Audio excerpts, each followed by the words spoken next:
Shaka the Zulu and the Mfecane. Welcome back to God from the Academy. If you are new to the channel, make sure that you subscribe. Alright, so that you don't miss anything and any content, any lesson in the future. Alright, so this question came in 2022. As you can see here, this is what? This is 2022. This is History Paper 1, 2022. And I'm repeating that History Paper 1 is in two sections. There is Central and Southern. So you should understand Central African history and Southern. Only then will you be able to meet the paper. Alright, so this question is saying, so this is Southern, okay? This is Southern African history. And this is section B. In relation to the Wars of Wandering of 1816, answer the questions that follow. Just the instruction itself should at least give you something, some ideas. In referring to what? To the Wars of Wandering of 1816. So during this time we had the Wars of what? Wandering, which is the Mfecane in the Nguni land. Alright, so now they are asking the following questions. Mention the three northern Nguni kingdoms that emerged in the period between 1750 and 1800. So, in the Nguni land, okay, they are in South Africa. During this period, we experienced, or they experienced, what we call the Mfecane. But what is Mfecane? Well, Mfecane refers to the wars of what? Wandering, the wars of scattering, okay, the wars of tears. So, which this was emerged in this land around this period due to many reasons. So actually this question, they bring it on the essay part to explain and give the reasons. So you need to understand. So that's what happened. So among the reasons, we have one reason, which is the rise of three great kings and the three great kingdoms. So these are the kingdoms they are asking about, which came into power during this time. So the first kingdom that you need to understand is what? Is the kingdom of is the Ndwandwe. Okay, so the Ndwandwe was the kingdom under the guy by the name of Zwide or Zwide. So the first kingdom was the what? The Ndwandwe. So here they only need the kingdom names. So the Ndwandwe, but for you to understand, you need to understand that for you to have a clear picture, Ndwandwe was under the king Zwide. So this was the guy, the ruler of this kingdom. The other kingdom that emerged, the second one, apart from Ndwandwe, was the Ngwane. The Ngwane. So the Ngwane was under who? The Ngwane was under Sobhuza, King Sobhuza. So that was the second. The third kingdom that rose was the Mtetwa under Dingiswayo. And the Dingiswayo is familiar, right? So we had also the Mtetwa. The Mtetwa kingdom under which king? Dingiswayo. So these are the three kingdoms that came into power and emerged victoriously during this period. So they were competing. As a result, it led to Mfecane, to these wars where they started killing each other, you know. And many people died during this time. People got scattered. There was destruction and squandering of property. Everything was messed up. So it was during this time. Now let's go to the next question. It is saying, why did the conflict emerge? Give two reasons. So 2 marks, 2 reasons. Why did the conflict emerge? So like I was saying, there were so many reasons, among which the same reason, the arise of three great kings and kingdoms. Then you name these. That is one reason. But we'll write other reasons. So for number 2, question 2. Reason 1, it is because of the long distance trade. Okay, so long distance trade, that's our first reason. you understand that these guys were trading with the whites, with the Portuguese and the Europeans, especially the Portuguese.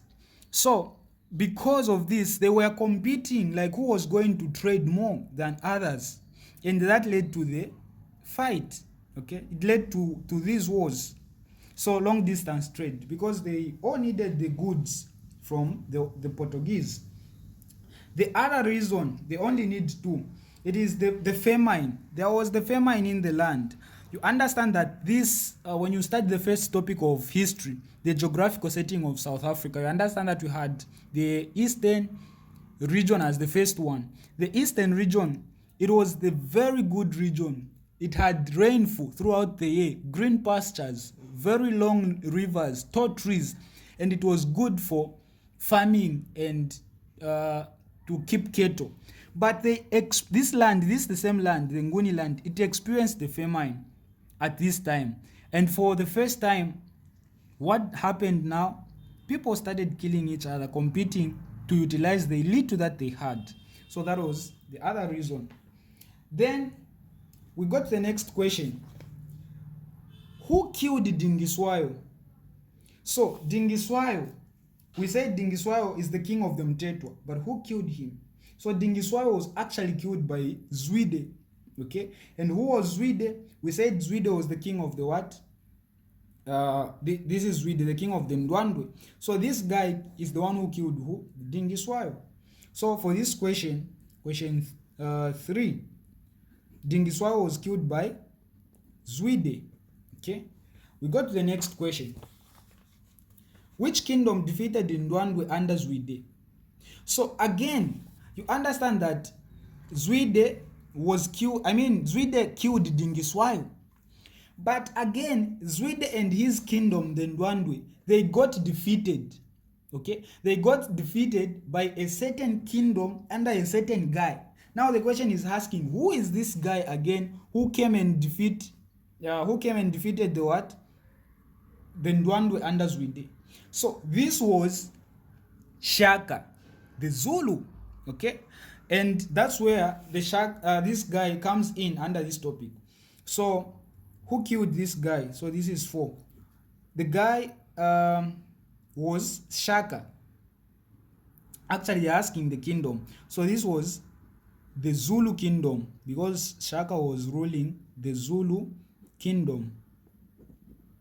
So the Zulu kingdom defeated Zwide and his kingdom.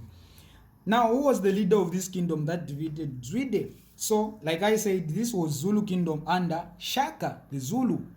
So, it is Shaka who defeated Zwide. So, you simply write Shaka or Chaka. It's one and the same. Then, the next question. Why did the leader in question 5 befriend the whites? You understand that Shaka, when you study the history of Shaka, when he came into power, he changed a lot of things. He introduced reforms, and they ask about those reforms. So actually, we have all these lessons packed up in all the subjects. So if you're looking for an online platform, I'm gonna put a link in the description, okay, where you have online affordable tuitions, okay, which are well explained. All right, so under those lessons, we've explained everything. So here, you understand that this guy introduced so many reforms. They ask on the essay part to write the reforms introduced by Shaka. Among those reforms and among the strategies that he used, he did what? This is the question they are asking about. He had to befriend the whites. He never wanted to tamper with them. They are asking why. So, among the reasons, number 1, it is because of the need for military assistance. He wanted them to assist him in his military affairs. Then he also needed their goods. Like I said, they were competing for goods during this time. So in order for him to achieve that, he needed to have no conflicts with them. So they only want one reason here. So why did the leader? So you can write one of those I've said. So you can write need for military assistance. Then, if you want, you can say the need for their he had the need for their trade goods. Okay. Then the last question: when did this leader die? So when did Shaka die? When you start the history, you understand that Shaka died in 1828, and he was killed by his brother Dingani. Okay, Dingani killed Shaka together with Mlangani with the help of the Mbopa, who was Shaka's Induna. Okay, he was the Shaka's advisor. So he's the one that these brothers used to kill him after. And you understand that this is traced back to 1827 when his mother Nandi died. Shaka, he became almost mad. Yeah, it is said he couldn't think well anymore. So he started killing a lot of people, and he did so many things. He messed up everything. So these guys were like, no way, we are going to kill him because he cannot continue ruling like this. And that's how his brothers went in 1828 and they killed him. So Shaka died in 1828. So this was 2022. I hope you've gotten everything. Don't forget to subscribe. This is Godfrey Mumbi Academy.